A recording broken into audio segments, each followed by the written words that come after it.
All right, we are now recording. Let's get the current slide up. Now let's talk about a couple of things first. I guess first, how today's going. Okay, hope it's going well for you so far, but we'll see how it goes from now on. So what we'll be doing today, we'll start in chapter 19 and go as far as we can get in the first hour and a half, right? Is that about right? Okay. From now until 1:30, and then from 1:30 to 3:30, which I don't think it'll take us that long, we'll do the lab, okay, from the last chapter. Now, it's not really from the last chapter, but it has to do with the last chapter, okay? And then the last 30 minutes today, we'll have the test from the last chapter, that was chapter 18. Now, I told those who were here, and I think all of you were here last time, that an excellent thing to be doing that will help you in both avenues, the lab and the test, is work on those questions at the end of the chapter. The questions for thought and for further analysis. If you got the same book I have, it's page 478. There's 16 questions for thought, 4 for further analysis. And what you're going to need to turn in to me for the lab, you don't have to do it today, but turn in for the lab is at least 15 or more of those questions answered. Okay? You don't have to write the questions if you don't want to. If you want to write QFT for questions for thought, 1, 7, whatever you're going to do, and FFA for further analysis, 1, 2, 3, 4, whichever of those you're going to do. And just write the answers, that's fine. A sentence or two should suffice for most of them. Now, a few of them have multiple parts, so it may need a sentence or two for each part. But just get me down that you know the basic idea of that. Now, the reason I'm saying that is a great thing to do to study for the test in chapter 18. But it's also because today's lab, from the lab part, is really short. There's 6 pieces of data you're going to record and 4 questions on that data. That's 10 total questions, okay? And the lab is 25 points worth, so that's why I need another 15 points from your questions. So, but I told you before, those would be great things to get started on because those are going to be things you'll need to do for the lab to turn in. So I hope you did get started, but if not, you can be thinking along those lines today. And like I said, the lab's not going to take that long, so you can use the rest of the 2 hours answering those questions if you want to, and then hopefully that will help you on your test. Okay? So, that's an hour and a half. I'm already using part of it now. Okay? And then 2-hour lab and then a 30-minute test. Okay? Now, second part. And this is not as important, but normally right after this class I head to the Birmingham campus. I mean, I'm beat-feeding as fast as I can. I'm just always late getting there because I have a class there that's supposed to start at 4, and just very few times I've been there at 4, and by the time I get all set up and stuff, we're usually a little later getting started. But that's not your fault, nothing there. But however, my wife and I are having to leave town today to go over to Georgia, and we have to go to the east side of Georgia, so that's a long drive, and she nor I want particularly to be driving very late at night. So I got permission, and in that class I went 30 extra minutes, the 2 classes last week and Tuesdays of this week, so I made up the hour and a half that the class would have taken. And now we're not having that class this evening. So what that means is I won't be leaving here right at 3:30 like I always try to do, just rush to get out of here. I'll be here at least until 4 o'clock. So if you do have any questions or want to make up something or something like that, I'll be here at least till 4. I'm not going over to the Birmingham East Campus after 4 o'clock. I'm heading home. So I'll be here at least till 4, which is a little different from most times. Okay, any questions on anything we've done so far, what we're going to do, anything else? Okay. And then as Jordan and I were speaking earlier, I think Guy was in the room too, I misread my clock and my watch. The pen broke on it, so I had it sitting there. And I thought last time we were stopping at 3, so you could do the lab. And was it a lab we did last time? No, the test that we did last time. Yeah, at 3 to do the test. And then I realized I didn't have the test up here, so I rushed down to get the test and then passed it out, and then sat down here and started working on stuff and glanced at my clock and saw it was just in 3. I said, wait a minute, how was it 3 before and now 3 now? And I just misread the clock. So sorry about that. I cheated you out of portions of your tuition dollars. Forgive me that. Okay, let's move on. Any questions before we get started? Okay, Building Earth's Surface, Chapter 19. Core concept here, the surface of the Earth, and by the way, this is in your text on page 481. Now, the picture here on 481 is similar to this one. Not quite the same picture. I wouldn't be surprised if it's not the same volcano. They don't list which one it is. I wouldn't be surprised if this is not Kilauea. Kilauea is the most active volcano on the planet and has been for decades. Okay? It's always spewing out lava. Unfortunately, for those people who live anywhere close to it, it's been especially rigorous in its eruptions lately, and it's been destroying a lot of homes because when that lava comes, there's no way to stop it. Okay, it just keeps on moving, and it has destroyed a lot of land, a lot of homes, roads. It's not a huge area that it's affecting, but those who live close enough, it is affecting.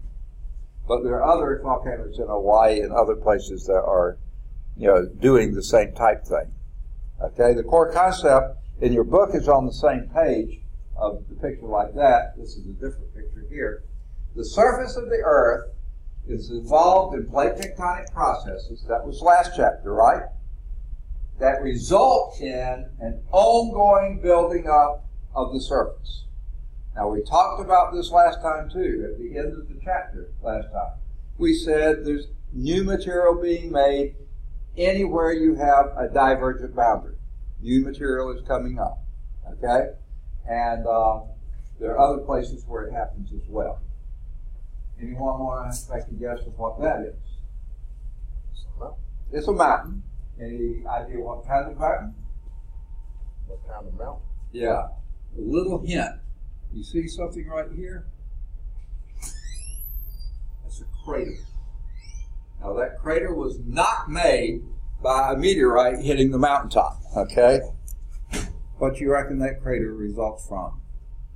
Is there a mountain collapsing? Okay, not volcano. Well, you got it. It's a volcano. I'm pretty sure this one does. The shape of the mountain all indicates it's a volcanic mountain. And I'm guessing that's probably the crater there. Of course, there could be one up here and on some here too. Quite often that does happen. You'll have multiple craters that where the lava could have did come from. Obviously, this hasn't erupted in quite a long time, but if you look at this carefully, notice how the hillside looks like it could have been lava flows. Especially when you look here, that definitely looked like lava flows. Okay? So, pretty good possibility. That's another way that the surface is being built. Not just diverging boundaries, but also volcanic activity. Material is being added. So that's what we're talking about in this chapter, the building of the Earth's surface. Now guess what? Contrary to some politicians' belief that sea rise is happening because rocks are falling into the ocean, that's one of the dumbest things I've ever heard in my life. But actually, a politician actually said that, embarrassingly, he's from Alabama even. But anyway, where there is stuff being built, there is also stuff degrading away. That we learned last time too. For every spreading of the plates, you have subduction of plates somewhere else. Okay? So that is also happening. That's next chapter. The shaping of the Earth's surface. When you talk about how it's worn down. Okay? But this one we're going to be talking about building up. So let's first interpret the Earth's surface. And this, by the way, begins on page 482. And they have a nice picture of a volcano that I don't know, y'all probably weren't born. Did y'all ever hear of Mount St. Helens? You did. Were you alive then, or you just heard about it later? 1980, you weren't alive, were you? Yeah, nowhere close. Okay. I was. I was pretty old by then. Okay. Never mind. Okay. I was 29 years old then. Okay. How do we go about interpreting the Earth's surface? But let me go back to this picture of Mount St. Helens.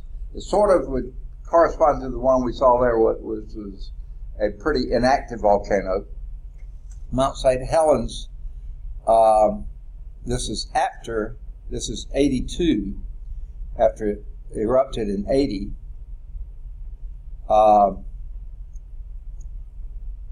Do you think when a volcano erupts, would you think the volcano grows taller or shrinks in height? What would be your guess? Yeah, you would think it grew. Actually, Mount St. Helens got smaller, and here's why. When it blew, I mean, it had been extinct, so-called extinct, for probably centuries.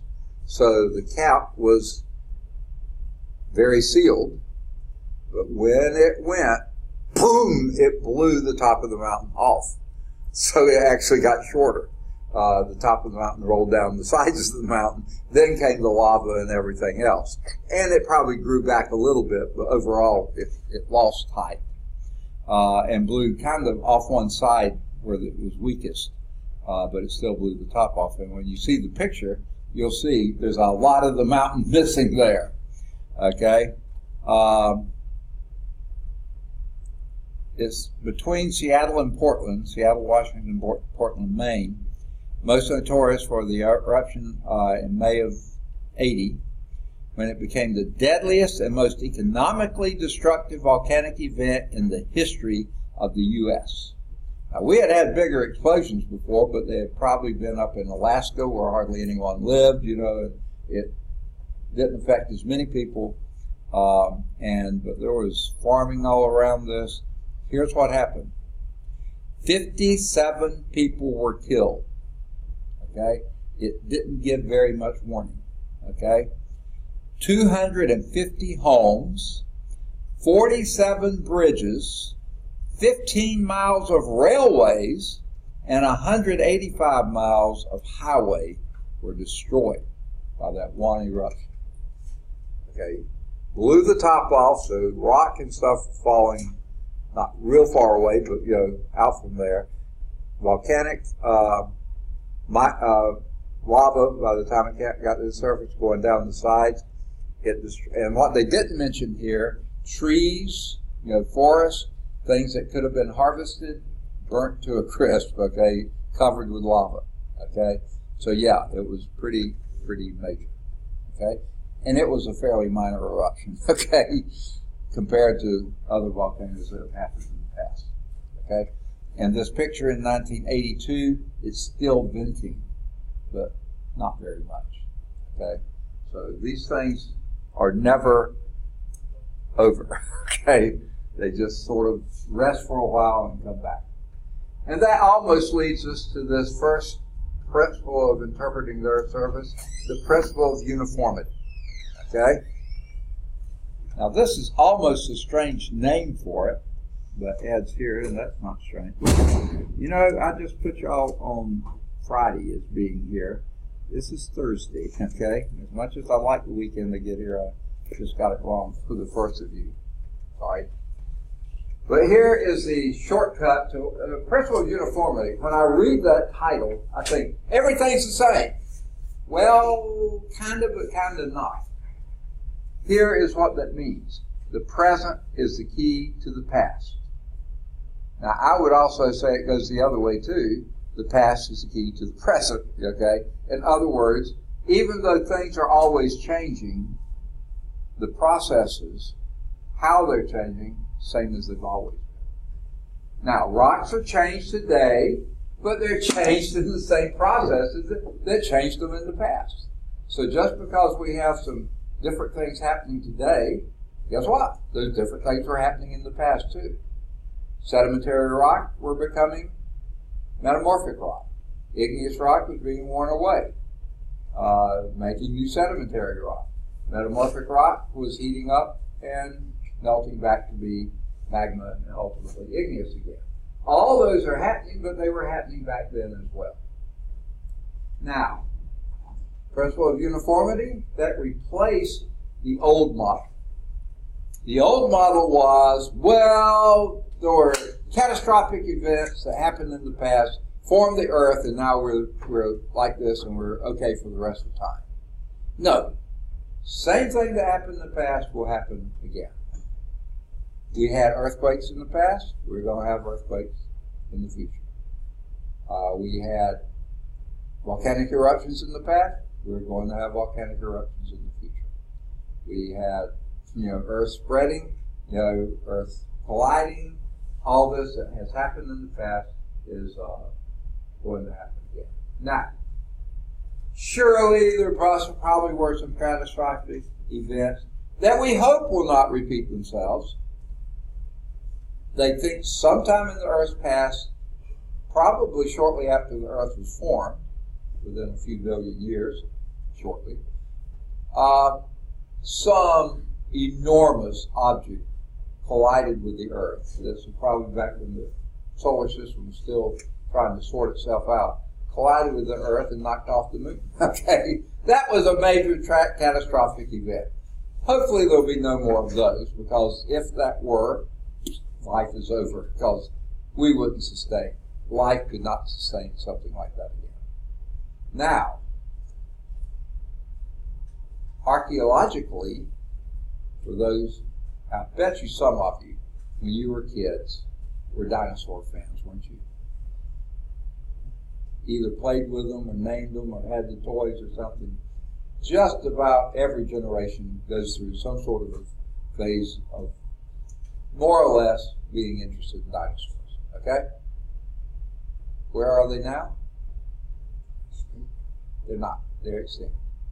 And they think, and this is just a theory, they think there was another major collision on the Earth with something like an asteroid, goodness gracious, why can't I think of the word? The belt. Yeah, asteroid belt, yeah. Or something like that must have collided with the Earth and destroyed the environment that supported such big animals. They couldn't survive it. And they pretty much got wiped out in a fairly short time. It may have taken a few hundred years or something like that, but they ceased to exist. So yes, catastrophic events do contribute. Volcanoes, every time it erupts, it's a catastrophic event. But that doesn't mean it hasn't happened in the past, nor that it won't happen in the future. Earthquakes happen. They're catastrophic, especially if they happen near you. It's a catastrophe, Those people living near Kilauea volcano, catastrophe. Those people who were near Mount St. Helens, especially those 57 that were killed, that was catastrophic. It's major. And even meteorite impacts and possibly asteroid impacts, those kinds of things, they've happened in the past, but at far greater frequency than they do today. So we're pretty hopeful that we won't get a major. Okay. Now, that doesn't mean that there's not at least one and probably several teams of scientists who are very carefully monitoring all sorts of things out there. Okay? there are teams that are monitoring the asteroids just to see if any of them have changed their orbit enough that might mean they're going to start falling to the sun. Because if they do start falling toward the sun, guess what? There is a chance they're going to fall somewhere fairly close to Earth's orbit. Now, if we're over here and it's falling this way, it'll miss us. But if we're over here and it's falling this way, hey, that would be good. Okay, so there are people watching for that. Isn't there some show on television now? Is that the one called Salvation, or some sort of show on TV now that is basically that's the premise of it? There is one coming, and we don't know what to do with it, you know. And there are all sorts of scenarios. Do we send up a nuclear weapon, try to blow it to bits? What would that do to Earth then? I mean, do we now miss getting hit by an asteroid and get covered with radiation? And, yeah, not good either, you know. But so yeah, there still could be things happening. But it's not that some big catastrophe happened in the past and now we're free of those. No. Now, a follow-up to that, they like big words in this chapter, is diastrophism. Okay, that's a part of it.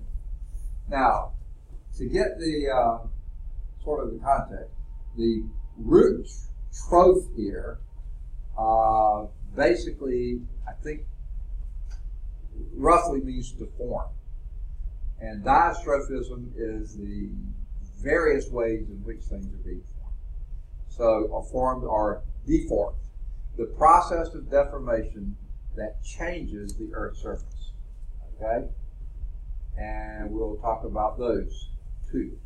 This produces structures such as plateaus, mountains, and folds in the crust. And we'll talk about each of those terms. Not as much about plateaus, but we'll talk about especially mountains and the folds. These are related to volcanism, which is the movement of magma, volcanoes, that's what volcanism comes from, and earthquakes.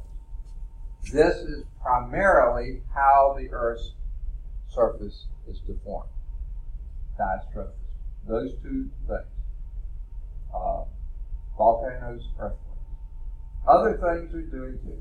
The basic working theory here is the one we studied last chapter, plate tectonics. So that's why I don't feel too bad about doing a lecture now before you go have a test on that one. This reinforces what we just talked about. Basic working theory is plate tectonics. This is what's causing most of the volcanic activity. This is what's causing just about all the earthquakes, is the movement of plates. So let's define some terms here.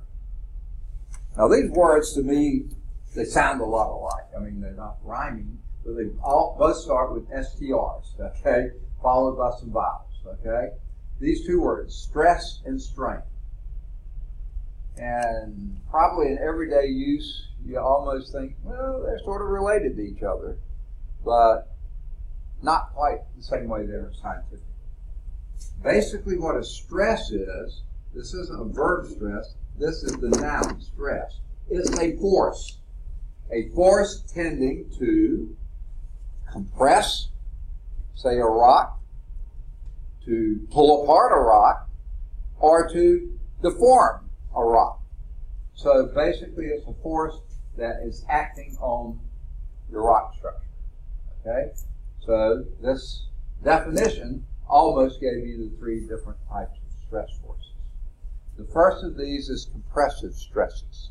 That rhymes, doesn't it? These are when the plates move together or portions of plates collide together. That's compressive stress. Okay? Tensional stress would be more where they're being pulled apart. Okay? Not just plates, rocks, or structures, or whatever is being pulled apart. Okay? And here's Jessica. I'm sorry. I was No problem. with someone hitting my car in the parking lot. Okay. I'm walking away from my car and I hear hush. Oh, no. In our parking lot here? Yeah. You got hit? Yeah. I wasn't in my car though, so I guess that's a plus. Yeah. It's just a stretch outside, so I guess. Deal with campus police and stuff. Yeah, that's where I was. Sorry. Right. Okay. So the tensional forces, or tensional stress is force, tensional stresses is pulling things apart. It says plates here, but it could be anything, rock, structures, whatever. And then the third kind is shear, okay? Shear stress. And this is where plates slide past each other. It's where rocks are moving past each other, where, things are moving past each other. Now, isn't this pretty reminiscent of what we covered in the last chapter? Didn't we have converging plates, diverging plates, and transforming? We talked about boundaries. Converging boundaries, diverging boundaries, and transform boundaries. Same type three things here. Okay? But these are the forces, these are the stresses that are making those happen. Okay? Now, that's what a stress is. The noun. The verb, I'm sorry, I said that sort of back. I think of stress as being the verb, the action, the force, okay, compressing, pulling apart, deforming. That's the verb type thing. The noun is the adjustment to the stress. What happens when you stress something? Okay? And this is called the strain. And again, we got three strain types. Now, these three strains don't correspond to these three stresses. These three could happen to any one of those. Okay? So these are not one-to-one, but it's one to all and all to one. The first type of strain, this is reaction to a stress, is called elastic. Now, what do you think of when you think of elastic? Stretch. Okay, we think of stretching. That's not quite what the word means. Come back. It's coming back. Okay, you're exactly right. We think of elastic, as stretching, but really what an elastic material is one that returns to its original shape, which is also what we want elastic to do. Okay, is to return to the original strength. So that's what we mean here, returning to the original strength. So elastic strain would be one that comes back. I think I've given this example before, but see, I'm teaching another physics class, and I'm also teaching some math classes that have these concepts in them. But have I mentioned to you before how hitting a ball, any kind of ball with any kind of object, deforms, yes, it deforms both the ball and the object, okay? And I think I've mentioned this before. What's your favorite sport? Football, my favorite. Okay, football. Okay? Let's take when that kicker kicks the football.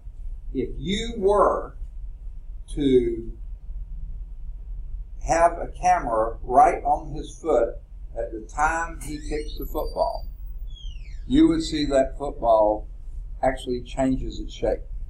And Christy's here.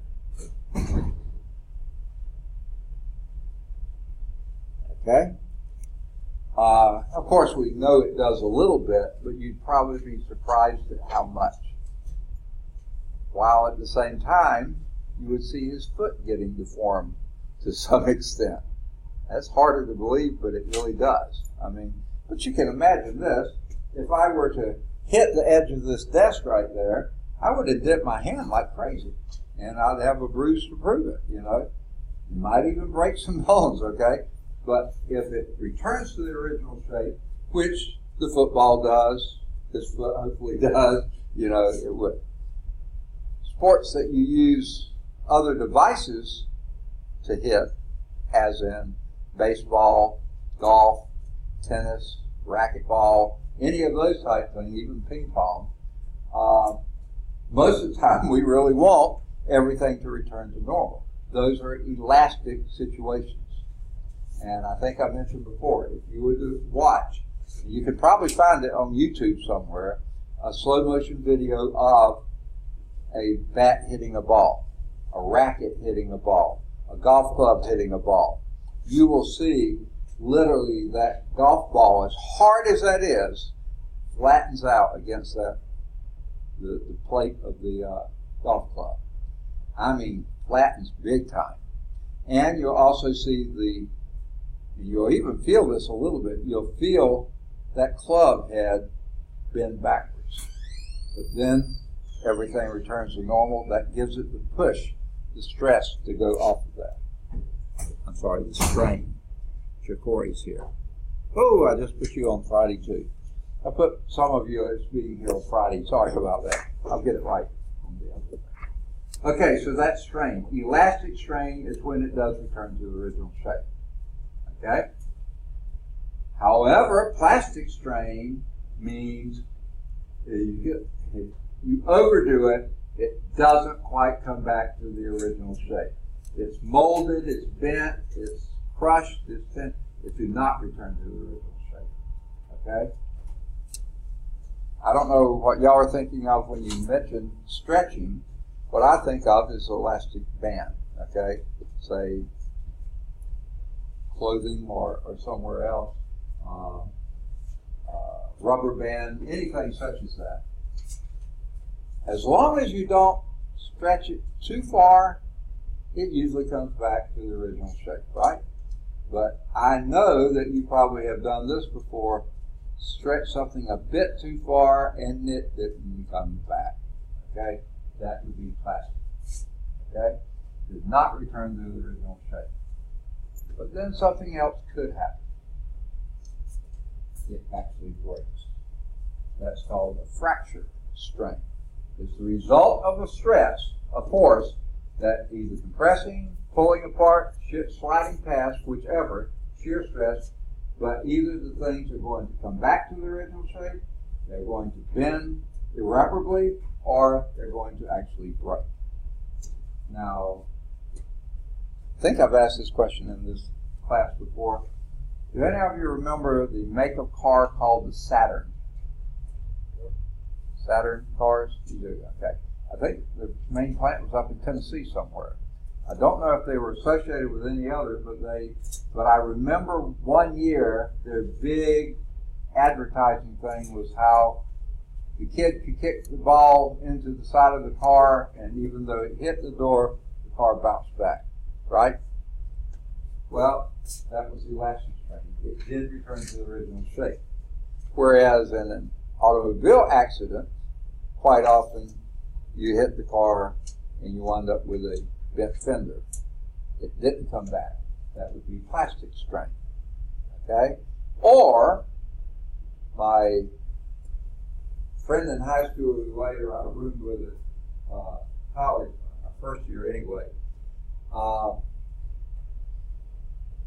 his dad was fairly wealthy, especially for our hometown. And of course, Paul on his, I think his 16th birthday, if not his 16th birthday, some birthday coming up, he got a new car. None of us got new cars, pretty much. A few others did. But Paul just didn't get a new car. He got a new Corvette. Okay? I was nowhere in his league. Okay? I didn't even have a car. My older brother and I shared the used family car. I mean, that was very different. Okay? Kayla's here. If I can find you, there you are. I'll put you on the right day. Okay? All right. Well, his Corvette wasn't made out of, his body anyway, wasn't made out of steel. It was made out of fiberglass.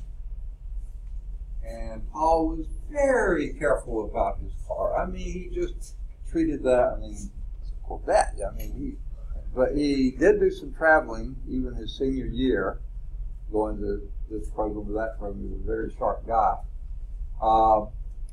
And one time he was out of town or something, and his dad went to move his car so he could get another one in or out or whatever, and backed into something. And of course, what happened? Yes, it fractured.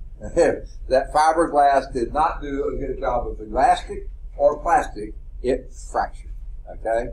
So it was in the shop when Paul came back home. I guess they told him about it, and he was just really upset. But he finally got out of the shop. Looked brand new, so it was fine. And then one day he was out of town again, and his mom decided to move the car and backed over a sprinkler head. You know, she didn't see it there, cracked. There the body. So he got home, his car was in the shop, being repaired and stuff. So he said nobody except his younger brother, who he trusted was a very safe driver and stuff, Dave. So he must have been, this was our senior year in high school, so Dave had his license. No one could touch his car except Dave. And it had to be run every now and then, so Dave went to get gas in it or something like this, and he was sitting at a stop sign where he should have been, and main drag was here. This is a small town, and cars were going back and forth. Dave wasn't about to move until he knew it was clear sailing. Sitting there at the stop sign, and a truck came from this direction, didn't come to a complete stop, went into the intersection, got hit, and bashed into the Corvette, and we were all laughing, but it wasn't funny. And Paul, when he got back in town, it was in the shop again. So he said, I'm not leaving town again. So it fractured every time. Okay. Well, let's not talk about Corvettes and fiberglass. Let's talk about rocks. Rocks can, just like tennis balls or ping pong balls, golf balls, footballs, whatever kind of balls, they do deform, but when they come back, that's called elastic strain. The forces, compressive forces, tensional forces, shear forces, cause the deformation, but if they come back to the original shape, that's elastic strain. That's the response to it. Or, this happens even more likely to happen when something gets heated. And sometimes rocks are heated. Deep in the earth, you know, in the magma and stuff, that's pretty hot down there. They undergo stresses down there, and sometimes they go through plastic strain. Okay? And you'll see that. They're molded or bent, okay? And we'll see examples of that. Or they're there, they've got forces on them, stresses on them, more and more stresses. We talked about the shear stresses that you would have in, say, a transform boundary. The boundaries are trying to move, this one trying to move this way, this one trying to move that way, but they get hung up on a jagged rock or something out there, and for a while it may be doing elastic strain.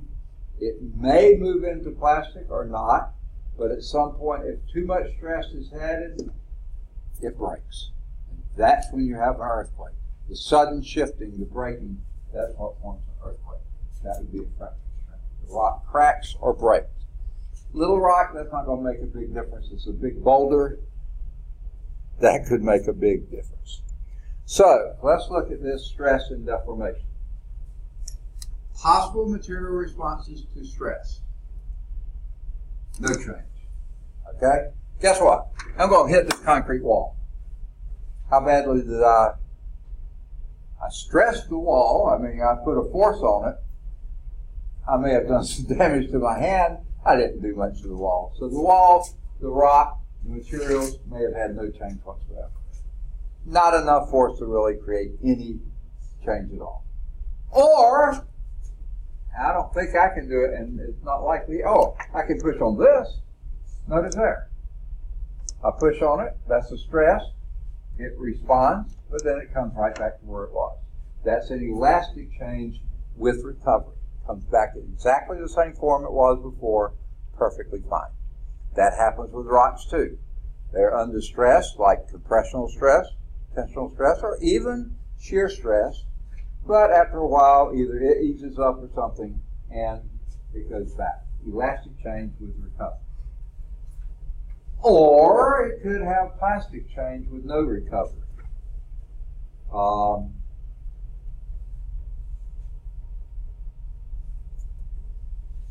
Can't really see an example of that in the room. I think I've done this before. Okay, this is, let me do this one. Well, this is plastic. It's probably metal. This is metal, I think. Okay, I think that's metal. if I were to hit that sharply with something like the edge of the hammer kinda, I'd probably put a dent in it. That's not popping back, that's a plastic change with no recovery. Or, I do the same thing to this piece of plastic here. You're not going, I mean, right now I can press on it and it comes back, that's elastic. This is going to be a little hard to deform, but it would be quite easy to break. And that would be breaking from the pressure. Okay? Now, what is it about the rock that determines which one of these responses it has? Okay? We're talking about rocks now, not pieces of metal or plastic or concrete block. We're talking about rocks. Well, one is the nature of the rock. Y'all did the lab? Yeah, it was the last lab that you did, and hardness was part of it? Yeah. How hard is that rock? How much iron content does it have? Or how little compaction it had in that sedimentary rock? You know, different things. What's the nature of the rock? What was its background, its history?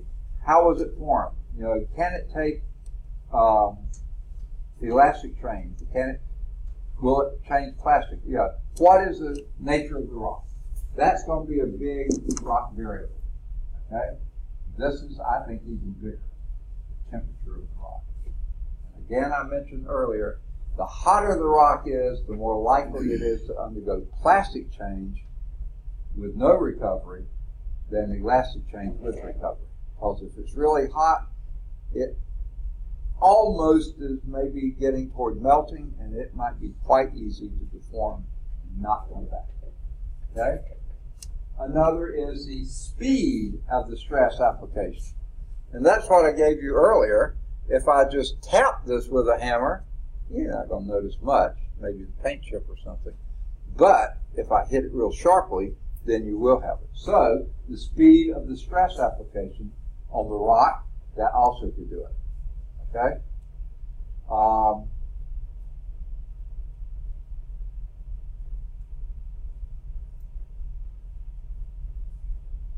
Yeah. If you were, I bet you some of you have done this before, or else been a party to it, or seen it happen. I grew up on a farm, and every now and then something would get stuck somewhere, sand, mud, something, and we'd have to get the tractor out with the chain and pull it out. I think particularly when they were paving one of the crossroads that went next to our farm, they were really slow about it, and it seemed to have been a very wet year, and they were messing up this red clay road pretty badly, and then a huge downpour would come, and people would be trying to drive down the road, they slide into the ditch, they get stuck in the mud, something would happen like this. And my brothers, actually, I was in the Navy at the time, so I heard about it. They were home that summer. They made a nice little bit of money pulling people out. Okay, so it was probably close to a mile through our farm it was, and people were getting stuck, and they would hear about it, and they'd go pull them out, and they'd offer to pay, and they'd gladly accept. Okay, so they made a little spending money that summer because of the pulling people out. But guess what? They had to be very careful with that. The tractor could produce a lot of power, right? A lot of energy per unit time. And they had to make sure that they had that, they eased away and tightened that chain really slowly. Otherwise, if they did it too quickly, pop the chain. So the speed of the stress application. If they pulled on the chain really slowly, and then they could rev it up and do a lot of force and pull that farm, truck, tractor, whatever it was, out of the ditch or wherever it happened to be. But if they had too much slack in it and gunned it, pop the chain. Because the chain was going to give before the thing did. So the speed of the stress application will determine which one of these sometimes is happening. And then the other thing, the confining pressures. Okay, we'll see examples of this one as well. A lot of these events are going on way down deep in the earth, maybe in the magma or somewhere down there, deep in the crust, somewhere there. So there are pressures over, above, around, all over the place. So if there's some place where the pressure is a little less, you'll have a different kind than if the pressure is uniform. Okay? It could be that you'll have plastic change rather than elastic change if the confining pressure is too little or too great. Now, these things don't act independently. The interplay between these four variables produces the observed rock structure. So you can't just look at a rock structure and say, wow, that's pretty interesting. I bet you that was because of this. It was probably because of several things there that were all happening or interacting at the same time. Okay? Now, this is an illustration I think should have been on the previous slide, but it was full of words. This is explaining, and it goes with the first part of this, okay. This is several types of, and to me, they have this a little backwards, but I think it works better this way. If I were doing this, I'd put stress on the bottom because that's the driving force, and the result from that is the strain. Usually the independent variables on the horizontal, dependent variables on the vertical. This is not math, this is this, and they like it this way, which is probably better, okay? It seems like it worked better than the other. So as you increase your stress, okay, let's just say, okay, this is stress going up as you go up here. This thing was being bent, okay? It's bent a little bit for a little stress, more for more stress, because this is strained here. So as the stress is increasing, the strain is increasing, the bending is increasing. And as long as it's elastic behavior, when the stress is released, it goes back to its original shape. Okay? So anywhere this is close to linear, that's going to be elastic behavior. But at some point, some materials will bend and not come back to the original shape. That's your plastic deformation. Okay? I guess they call it plastic because you can heat plastic and mold it to any shape you want it to. So that's called plastic deformation. Now, both A and B here in this portion are illustrating elastic behavior. Straight line, you exert a stress, it gives a strain, and the strain is proportional to the stress, everything's good. But this material here, if you do a little bit more, it doesn't plastically deform, it actually breaks. Okay? Here's how I think of it. This is probably not the best example. But glass. It may, in some small ways, give a little bit. I think you can poke very gently on the window and it probably will bulge just a little bit. But if you poke too far, too fast, too hard, it's going to break. It's going to crack. You're not going to get plastic deformation. Unless, of course, you heat it up. You heat up that glass and then press on it and stuff. You may make it bend out, let it cool, it stays with a bubble in it. Okay? So yeah, you can imagine that. That happens with rock too, not just glass. But most of the time, glass and things like this, if they are at all elastic, they are, but then when you push too hard, it's going to break. That's called rupture. Yes, This right. the way the sinkholes made with saccharine. Say this again. The same with the sinkholes are made with saccharine to this grease. Okay. That's probably a slightly different issue that we'll probably talk about more in the next chapter. But since you brought it up, I'll mention it. They're caused by several different things. Some sinkholes come over deposits, and they could be really far down, where it's more of a chalk, kind of a calcium carbonate there, and it gets eaten away by slightly acid water. It just dissolves it away, and then sinkhole. Actually, over here, Powder Plant Road, you know where that is, just past the Academy here. They do a lot of gravel. There's a whole area back there they separate gravel. Okay, they have pea gravel, they have other things. So they're running lots of water through, to separate sand and silt and gravel and different sizes of gravel. And they run the water somewhere, and it goes underground, and there's so much of it happening that it washes away the soil underneath, and then big sinkholes happen. Now, I've heard that. I don't want to blame any company, but that's what I've heard. So they can happen for several reasons. And our next door neighbor has this hole in the yard that I have filled it up with soil we had left over from a project I was doing, and then a few years later, there's the hole back again. I don't know what's going on. I'm guessing calcium carbonate, limestone somewhere down there is being washed out, and or else there's a sewage leak somewhere under there that's washing out. And the boy, he's too old to do this now, but he went around collecting acorns. We have one of these big old white oak trees that has big old acorns on them. He collected acorns and filled them all with acorns. Of course, they weren't going to last too long, but he was going to do something to try to fill that hole. But yeah, the sinkholes can happen for a variety of reasons.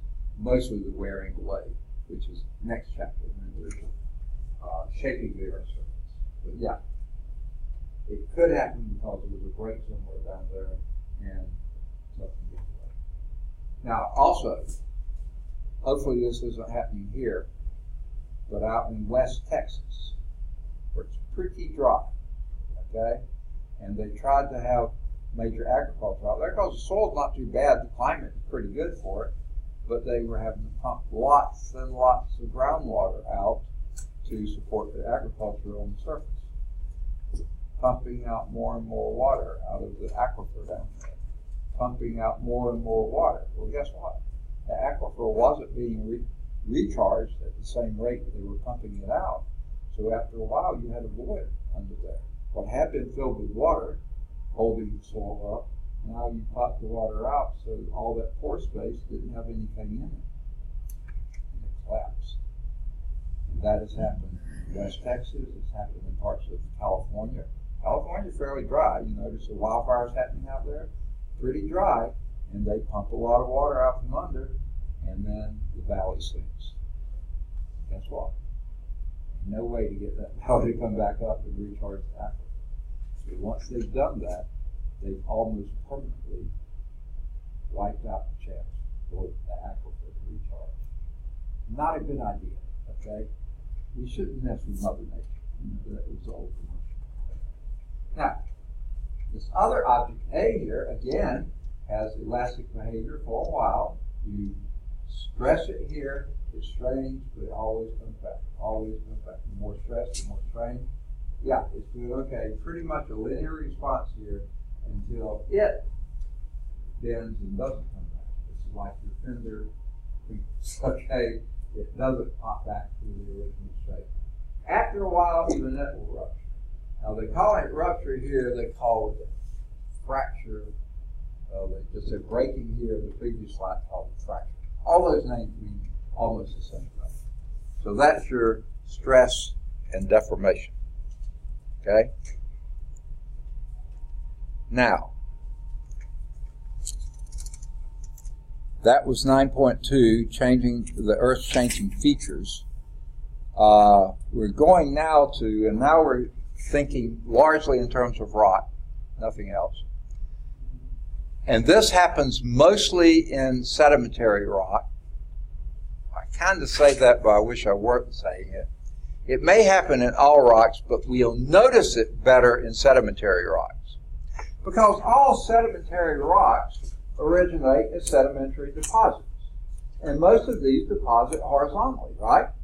you have rain or water that comes and drops materials, and it piles and it just piles, and it all starts pretty much horizontal.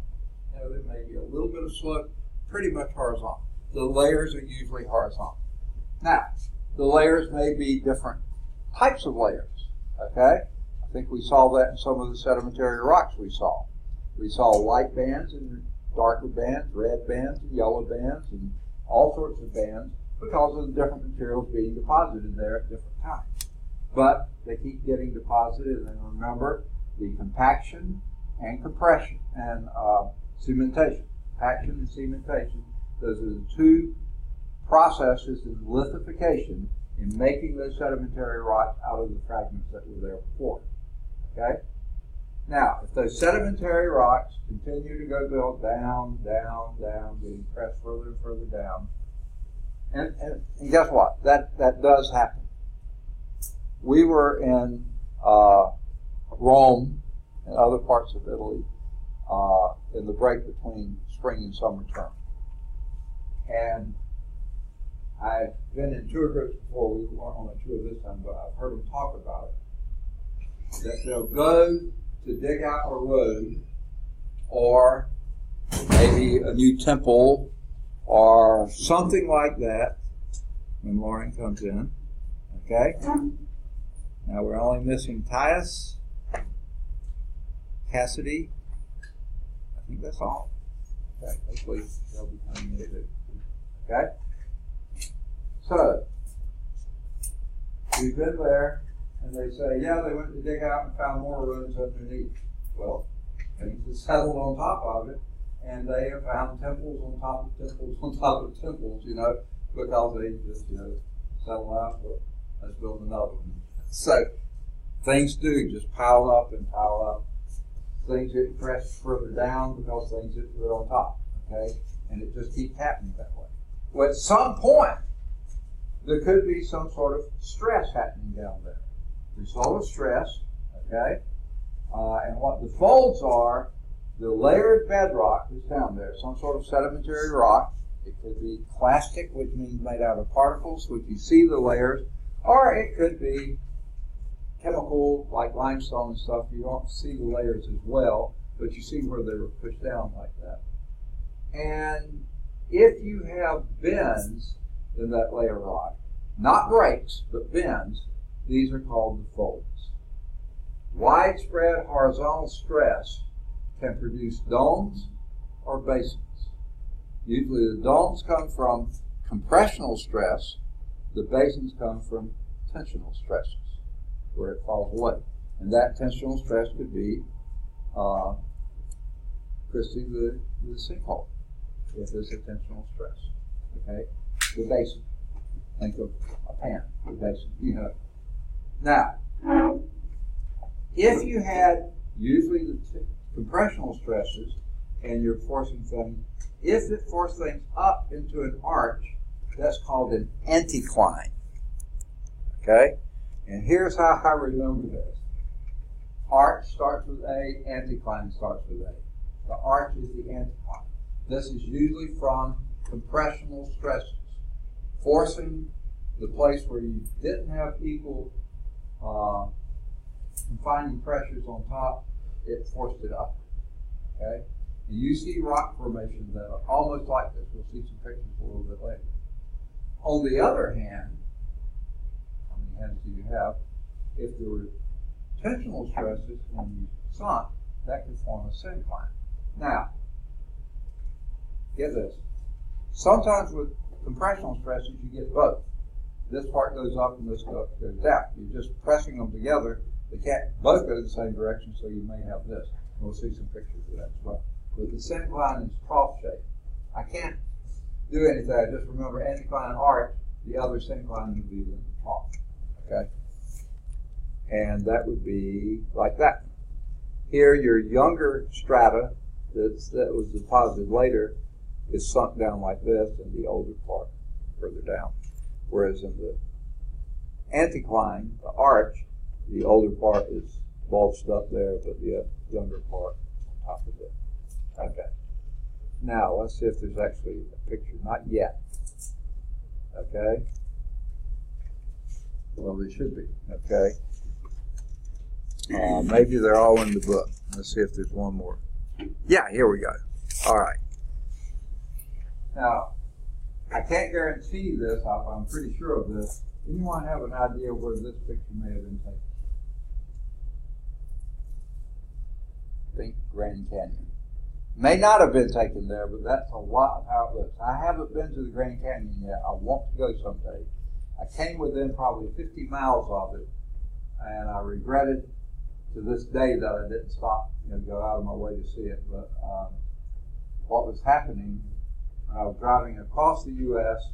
to get my first duty station, to get to the first duty station in the Navy. So that after I graduated from college, I knew it was close, but I knew I had a deadline to get there. I didn't want to risk being late and being written up for being AWOL. So I said, on my way home, I'll stop. Okay.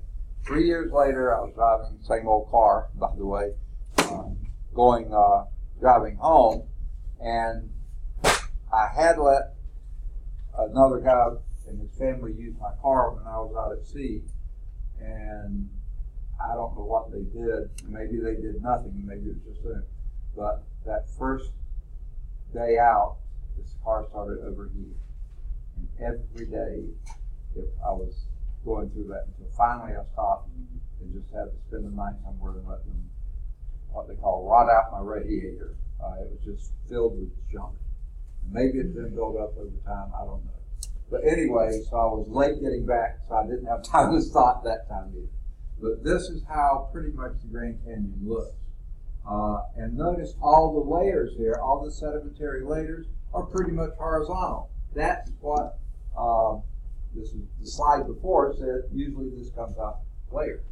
But then you'll see, and you'll see on roadsides here too, if you look at the roadsides, if you look at this, here we have an arch.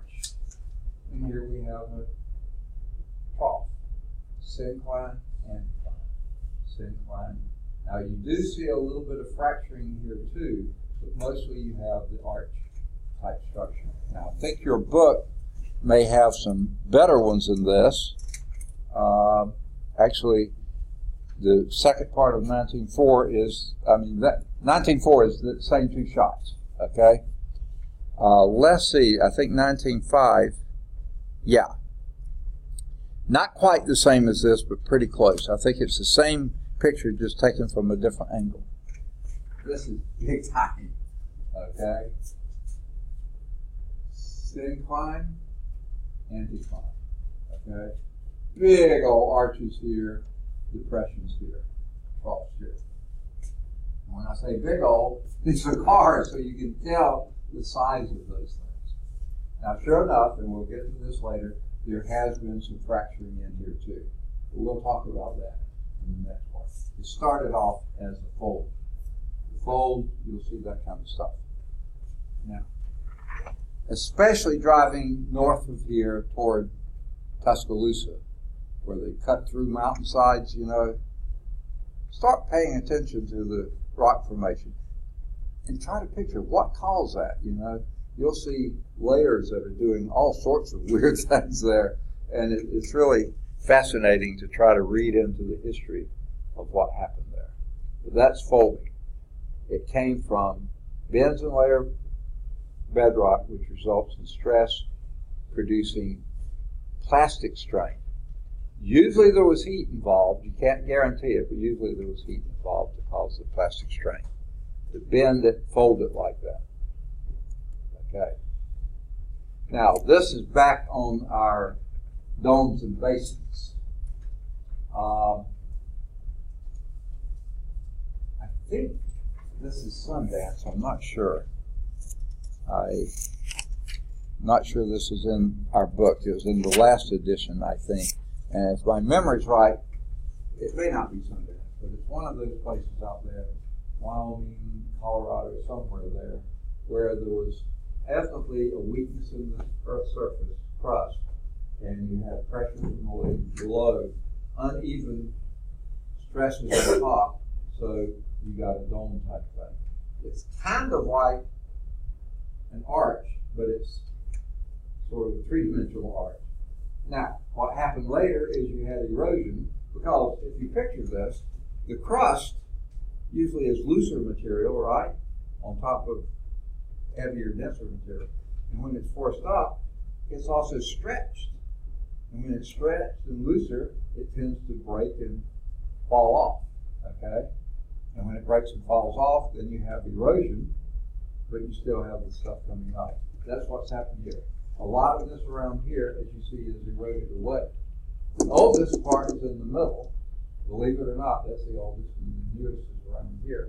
It's not that that's new material, that's old material that's come up. And you see you have the arching type stuff, but in 2 dimensions. So that's a dome, and the reverse of that would be a basin. Does that kind of make sense? Okay. I don't think there was another figure here. But let's go to faulting. But before we go to faulting, in that first paragraph on page 485, first paragraph there, rock layers do not always respond to stress by folding. If they fold, that's usually plastic stress, and you get these arches or troughs, domes or basins, you know, that kind of stuff. A sudden stress on these rocks may reach, rocks near the surface are cooler under less pressure, so they tend to be more brittle. So if you get a stress there, it tends to go straight to fracture. That would be like B down there. It may have some elastic nature, but then too much and it fractures. It doesn't go to plastic and do a fold. Okay? So let's get back. Okay? So, a sudden stress on these rocks may reach the rupture point, resulting in cracking and breaking of the rock structure. Now here's the key. If there is breaking of a rock without relative displacement on either side of the break, that crack is called a joint. Okay? Not your other kind of joint. Okay? No, you're not supposed to know about that. Okay. Yes. I have a quick question. Yeah. The page number, you said it was 480 something. If I look, I have it on 133. Not 480. What's this again? The page. Oh, page numbers? Yeah, there are a couple of different editions going around here. You probably have one. Okay, let me see the front. Okay, yours should be pretty close to this one. Okay, you have 2 page numbers, though, don't you? On some of them I do. On this one, I don't. Okay. It's 133. Okay.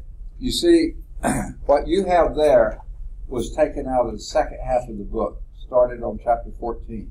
And they probably started page number 1, 2, 3, 4. But in the book, chapter 14 started around page 350 or something like that. That's what I was trying to clarify. Okay. But I thought they kept the original page numbers on yours too. They didn't. Huh? Some of the pages cut off. Oh, some of them are cut off. I see. About half of them. Really. Okay. I don't know. I'm not really impressed with this company's, what do they call it, customized text. I'm glad they did it. It makes it cheaper for y'all, but they did do a great job of it. Okay, so if you don't have the slow action, maybe heated action that causes a fold, you can actually have a crack. If there's no displacement, it just cracks but sits there, that's called a joint. If it cracks and displaces, that's called a fault. So there's a difference between those two.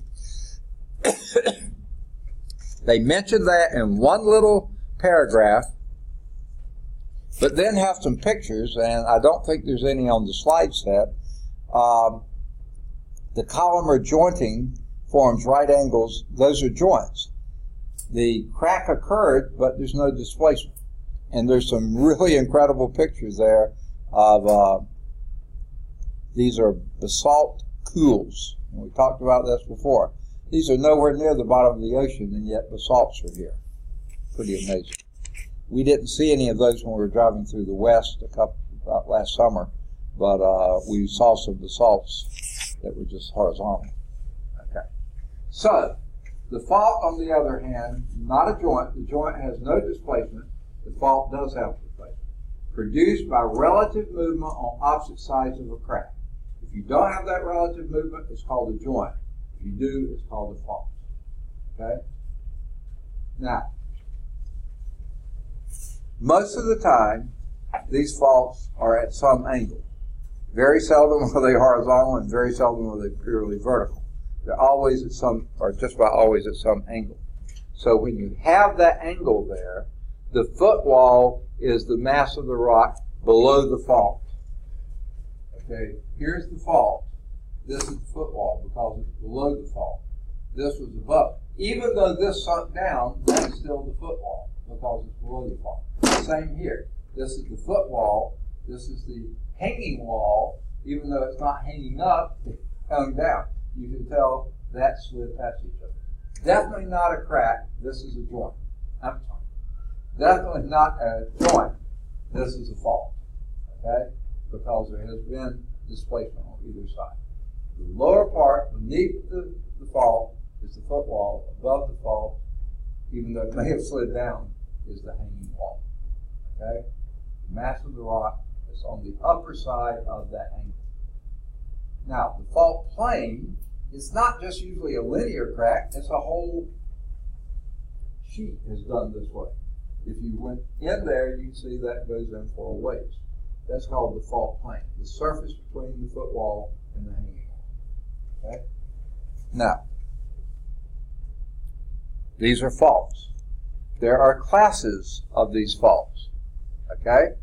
What they call a normal fault when the hanging wall moved down relative to the footwall. We saw that in the last slide. Hanging wall slid down. Footwall stayed in place, hanging wall went down. Now, don't sweat these two words, okay? I'm not one on memorizing bizarre terms that you may never use again, but just to give you an idea, they do have these terms. One's called the graben, and one's called the horst. Okay, strange names. This is, the graben is the rock surrounded by normal faults. The block surrounded by normal faults actually drops down. Okay? In other words, here's a picture. Okay, this is your, okay, you're doing several things with this. Let me go over several things. Most of the time, your normal faults, where the hanging wall drops down, almost always are caused by tensional forces, tensional stresses. Because why else would it fall down? If it was compressional, it would rise up. So this is by tensional forces. Those are your normal faults. Now, if you had tensional forces and you had a fault this way and this way, this is a footwall, that's a footwall, because on the lower side of the fault. The hanging wall dropped down in between, that is a graben. Okay? And I have no easy way to remember that.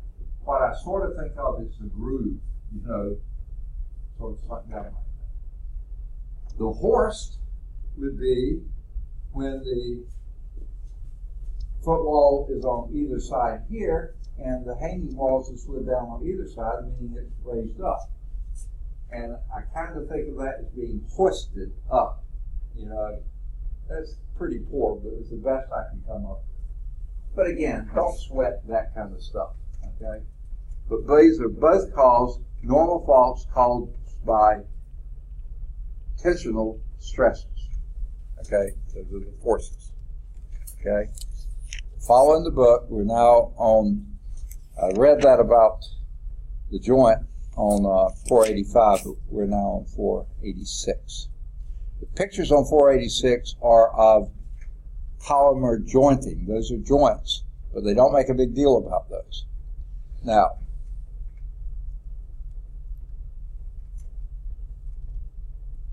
other faults that are not normal faults, reverse faults, Okay? Here, the hanging wall is moved up relative to the foot wall. And if you think about it, how could that happen? It had to be a result of horizontal compressive stresses that forced the hanging wall up the thing. Normally, it would slide down, but it forced it up. So that would be a reverse fault. Okay? So let's go back and see the titles again. Hanging wall is moved down relative. They didn't say it here, but because of tensional stresses, the reverse fault hanging wall moved up because of horizontal compressive stresses. Now, there's a third kind. Things will be always three. This is a thrust fault. It's a reverse fault, but with a very low angle fault plane. Okay? So this would be just a regular reverse fault. Obviously, compressional forces here, you force the hanging wall up to ride up the foot wall block. Okay? But if that's a very slight angle there, you may not sense and see the break here. Okay? If it's a very small, smooth, low angle here, usually then your fault here has been weathered away very slowly. Almost look level. It's only when you see a road cut or something and say, whoa, that's a fault there. That's a thrust fault. And frankly, to me, that seems backward in title. A thrust you would think would be a sudden force, which would be, it's not. This is the low angle. Okay. Now, I said near the beginning, we don't do much on plateaus. This is a plateau. Plateaus are quite often formed this way. Compressional forces and one piece of the earth has been forced upward, and that makes a plateau. Yes, it could have been, the plateau could have been like a horse, which could have been it's forced upward there. This could also be a plateau, but this is all about tensional forces as the hanging walls on either side drop down, leaving you a plateau up. Or that could be considered a plateau there compared to this. So either compressional or tensional forces can cause this kind of structure, but it all depends on what your angle is. If this is angling away from you, it's probably a normal fault, where if it's angling towards you, that would be a reverse fault. Make sense? A lot of blah, blah, blah. Okay. Now, it's about time, isn't it? Okay. You see in your book a lot of pretty interesting figures here, some that weren't showing here. There's actually an example here. And again, it's sort of like they made up a problem that no one really cares about, but just to have a problem to work on. So I'm not going to worry about it. So what we'll do is start next time with earthquakes. This is 19.3 on or around page 488 in the big book anyway. All right? And we will end it there. Because now we move toward, isn't it time? 1:30, 3:30, yeah. This is when we start our lab. Now, I'm going to pass the lab out to you. Where rock formed from originally magma, could have become lava, but it was molten material, melted material that later became solid. That's igneous rock. Name two big classifications of igneous rock. Ferromagnesium, silicates. So silicates and non-silicates, that's one classification. Ferromagnesium silicate as opposed to non-ferromagnesium silicate, that's another classic. So give me an example of a ferromagnesium silicate.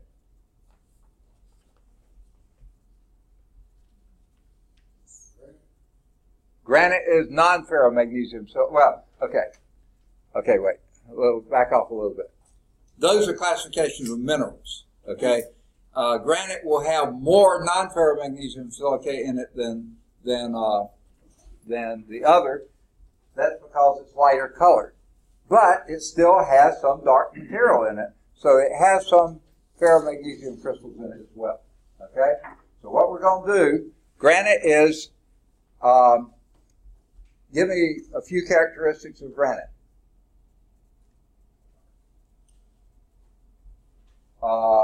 Crystal size. Large or small? Fairly large crystal size. Why? Because it formed inside the earth. It's called intrusive igneous rock. That was another classification, intrusive versus extrusive. Large crystal size, intrusive igneous rock, low iron content, meaning light colored, and we'll talk about the other things later. Okay? Now, another kind. This would be more made up mainly of ferromagnesium silicates. Minerals. That has some in it. This is almost totally. What kind is that? Any idea? Basalt. This is a basalt. Name a few features of basalts. Largest. Okay, very good. And it came from volcanic activity that came to the surface, and therefore, since it came to the bottom of the ocean, it cooled quickly, making small particle size, small crystal sizes. So this is very fine-grained crystals, okay? You can hardly see which side broke here because they're all smooth, very small crystal size, okay? And cooled quickly, but higher iron content. That's why it's so much darker. Okay, so here's the procedure. Here's a balance here, and I'd like someone to come up here and zero the balance. It's a scale. Anybody. Everybody's going to have a turn at something, so pick your time. Pretty simple to do. Just zero the scale.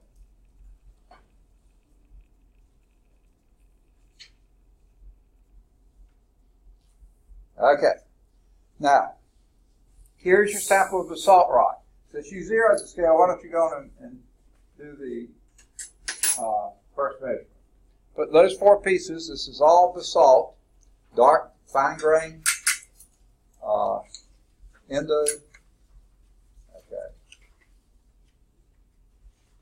extrusive igneous rock. By the way, y'all will be putting this number he calls out on the back page, 338. Basalt mass. Say that again. 165 grams. All right, good deal. Okay, everybody get that on the back page. All right. Now, this will take just a little bit to set up, but hopefully it won't be too bad. Okay. This is what we're going to catch our water in. This is what we're going to fill with water. Okay. And so should have brought one more, I'm sorry. Okay.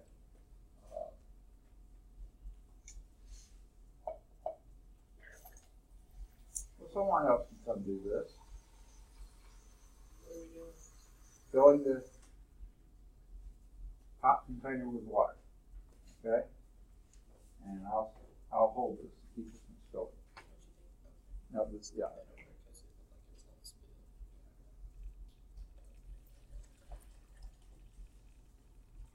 Okay, do you know it?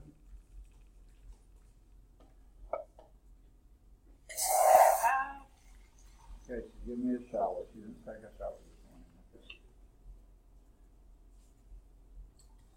Now I want everybody to come and look while she's doing this next little bit. Do you think you have it full? Yeah.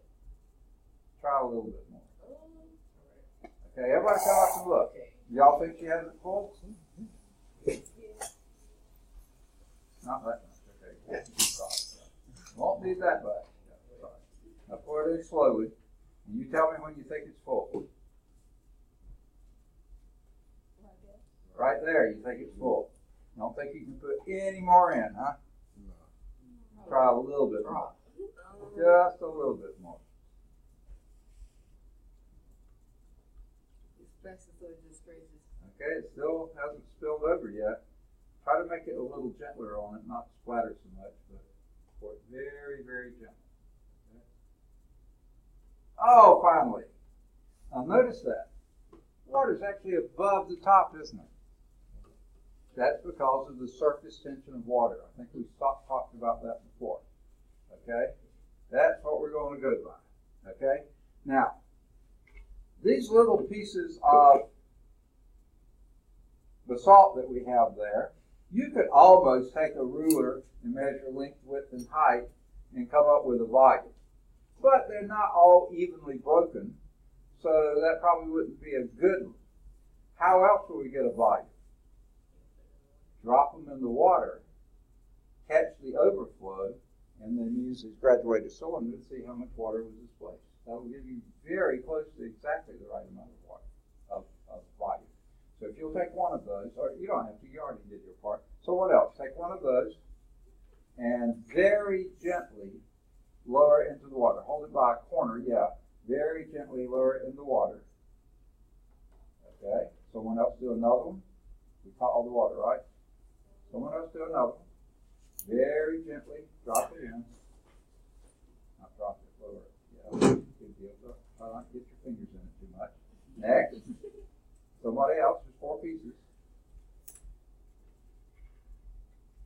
Okay, very gently lower it in. Okay. Anybody else? One more. One more. Okay. Very gently lower that in. Okay.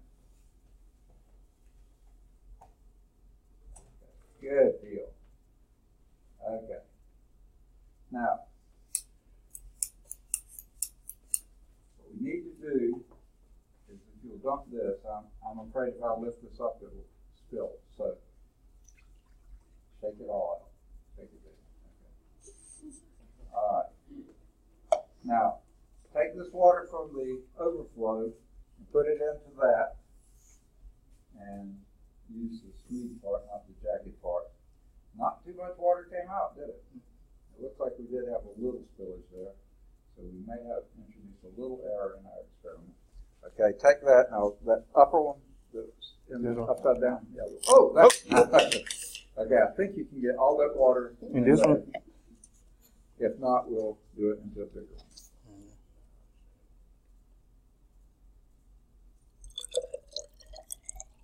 Oops, it won't all fit, will it?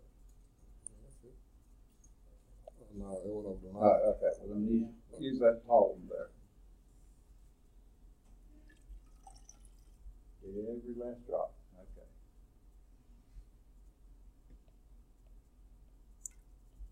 All right. Now turn that so you can read it.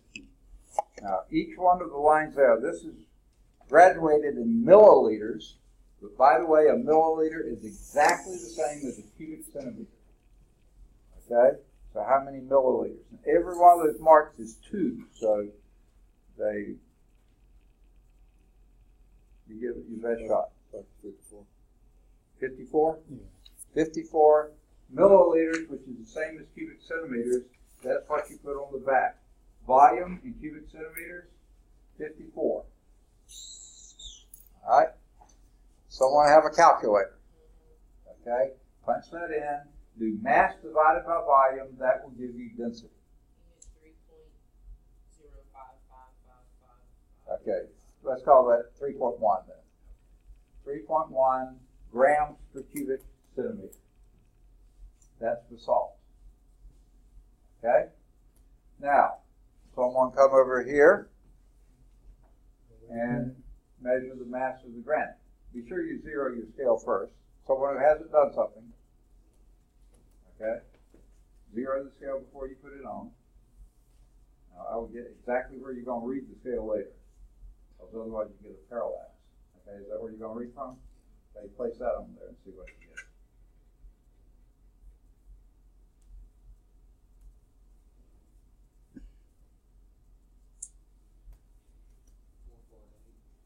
448? 448 grams. Okay, now that's a lot heavier than the basalt was, wasn't it? So you think it's going to be denser or not? Can't tell until you see the volume. So someone want to give this a shot. You slowly lower that into your container here. Okay? You want to take the Huh? No, it's all right. It's still full, right? Okay. I would do it the other way. Yeah. Yeah. Well, like this. Yeah. One of those corners. Yeah. Okay. And lower it very slowly, gently in there. Very slowly, gently. Very slowly. Hold your fingers touch like that.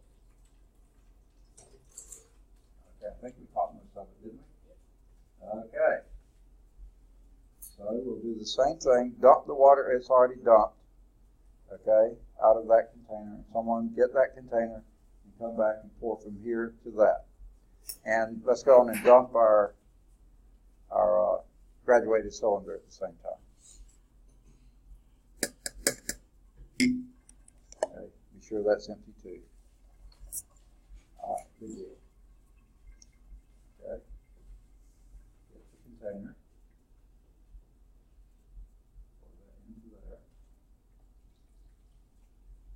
To the last drop. Okay. All right. Now, pour that into either one of those bigger ones. I don't care which. Do not exceed the top mark. So if it looks like you will, we're going to have to stop and add. All right, down to the last drop. Okay.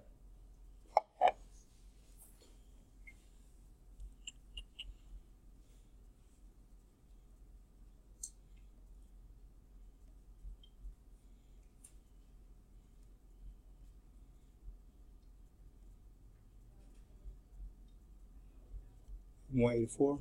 Second. 184. 184. Is that what you said? Yes, sir. 184 milliliters or cubic centimeters. Okay? So you got the mass and you got the volume. 2.43. Second, 2.43. 2.43 grams per cubic centimeter. So which one was actually denser? The basalt. 3.1, wasn't it? 3.1. Yeah. All right. Were you surprised, or is that what you were expecting? Okay. Okay. Now, this is the art of it. See if I can get this to disassemble without making too big of a mess.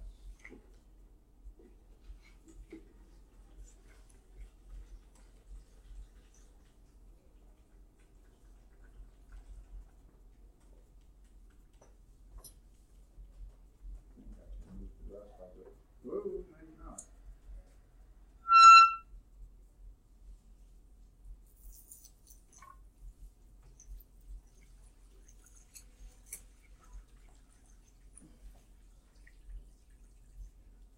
Deal with the rest. Okay.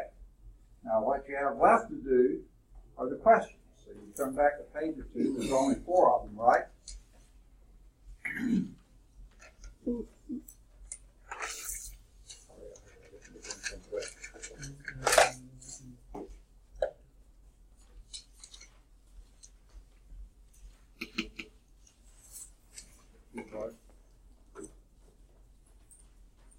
Okay, great measurements, you guys. By the way, did anyone bring your book in here? Okay, can I bump it for just a minute? Are you open to the chapter? I'm on chapter 18. Okay.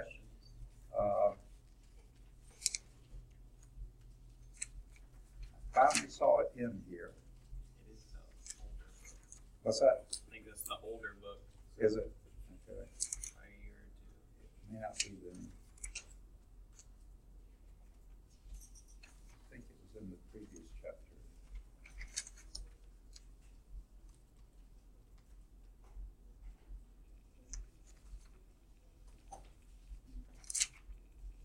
Were you using this? Were you using it on your questions? That's okay.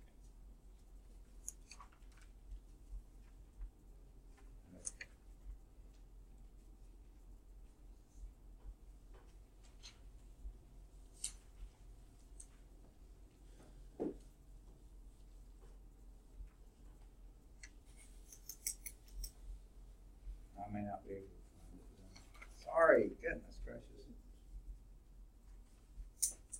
Minerals. Goes into the rock chapter.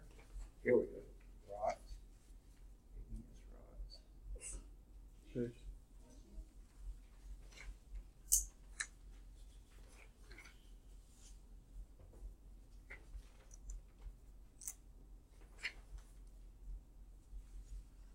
I can't see it. I knew I should have brought my book in, but anyway, in your book you'll find, I think, in most of the books, you can have it. You'll find somewhere in there. I saw it. I don't think I dreamed it, but I believe I did see it, and it lists the average density for the salts to be about 3, and for granite to be closer to 2.5, 2.6, 2.7, something like that. So your numbers came out extremely well. Okay, good deal. Okay, now, let's look at the questions. Okay? Hopefully we've hit some of these. In what ways do igneous rocks have different properties? What were some differences you saw between these? Density. Say again? Okay. Density. Density, you measured that, didn't you? Okay, so they have different densities. What other differences would you have? Say again? Okay, now mass is not a characteristic. You see, this is a big mass, that's a little mass, but this has a greater density, that has a lesser density. So mass is not a good measure. What about volume? The what? Volume. Volume. Well, volume also has changed. This has more volume than that had. Okay? Origins. Okay? And what do you mean by that? One comes from the bottom of the ocean and one from the earth. Okay, yeah. This is an intrusive igneous rock. This is extrusive. There's a difference, right? I've gotten water all over somebody's lab here. Sorry about that. Okay? And what else does that mean? If it's interior, intrusive igneous rock, what do you notice about that because of it? Because it was formed deeper? Because Say again? Larger crystal size. So crystal size difference. In what ways do igneous rocks have different properties, different crystal size? That would be the graininess, the grit of it. This is coarse grain, fine grain. Okay? I was expecting someone to tell me just by looking. Color! They have different colors. In what ways do igneous rocks have different properties? They have different colors. Now, what might contribute to those colors? iron and magnesium. Okay, the materials that make them up. Okay, someone said something pretty close to that before. This has more siliceous material, means silicon. This has more iron material. It has silicon in it too, but it's more iron. So yeah, in what ways do they have different properties? You hit many of them. Okay, explain the theoretical process or processes responsible for producing the different properties. So pick one of those properties. Which one did you name first? Density? Okay, what were some theoretical process or processes responsible for producing difference in density? Any ideas? Where they come from. Okay. I don't know if where they came from matters as much as it does a little bit. Say again? The size. Okay, the crystal size, you can have a large crystal that's very low density, a small crystal that's high density, almost like you had here. These aren't crystals, but the same type of principle. But what caused the difference in color? I guess the iron. The iron content. Iron is a lot denser than silicon. So therefore, if it has high iron, it's going to be denser than high silicon. So that would be the constituent material. Okay, what was another one you had? Property. The what? Crystal size. Okay, what would be a process that would account for the difference in crystal size? Y'all said this one. Huh? Yes, where the crystals were formed. These were formed deep. They formed slowly. So there's another thing. Time was involved with this. The crystals formed slowly, deep in the earth, so they got large crystals. These formed very rapidly, as Christy said, under the water. When they came up and solidified quite rapidly, they formed very small crystal size. Okay, so time and speed of formation. What's another property? Y'all named several. What was number one? Color. Color. Yeah, I think we hit that. Didn't you answer that already? Color? Yeah. Yeah. What caused differences there? Are we in your way here? Okay. What caused the differences in color? You said it before. Yeah, the iron content. Okay. Was there anything else? So, I think y'all hit that pretty well, right? Okay, number 3. According to the experimental evidence of this investigation, propose an explanation for the observation that the bulk of the Earth's continents are granite and that the basalt is found mostly in the Earth's interior. Based on what we've seen here, what were we measuring here, ultimately? Okay, we did that, but in order to get what? Density. So why would this be the bulk of the continents and this be in the interior? It weighs more, but the water keeps it in. Okay, you're right. The denser material settles lower and the lighter material rises up. Very good. Excellent. Okay. Now, you answer the 4th question. Okay. However, you can answer it any way you want to. If there's no answer, you don't get credit for it. If there's any answer whatsoever, you get credit for it. Okay? And that, unfortunately, finishes your 10 points from this part. The other 15 points come from the book and those questions. Okay? Now, you want to work on those in here, or you rather go back to the classroom? It's up to you. Want to stay in here? Okay. Y'all can share information. This is a lab. You can work together, separately. I don't care. But if y'all are going to stay in here, what I think I'll do is start breaking down the stuff and hauling it back to the lab. Do y'all have any questions before I go? Okay. Then I will be back and forth, in and out, moving all about, something like that. Okay. I'll take a few trips. So I'll be back in a minute.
married to that. That's serious.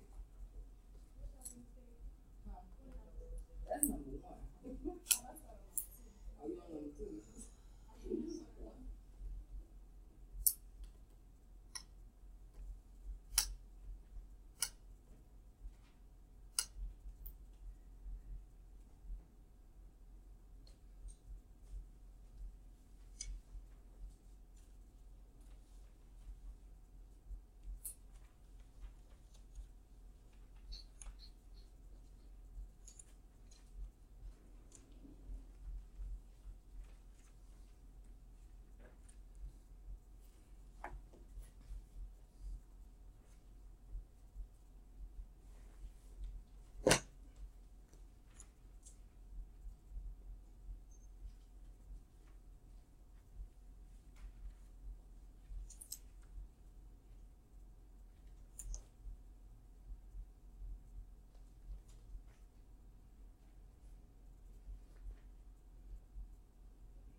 Okay.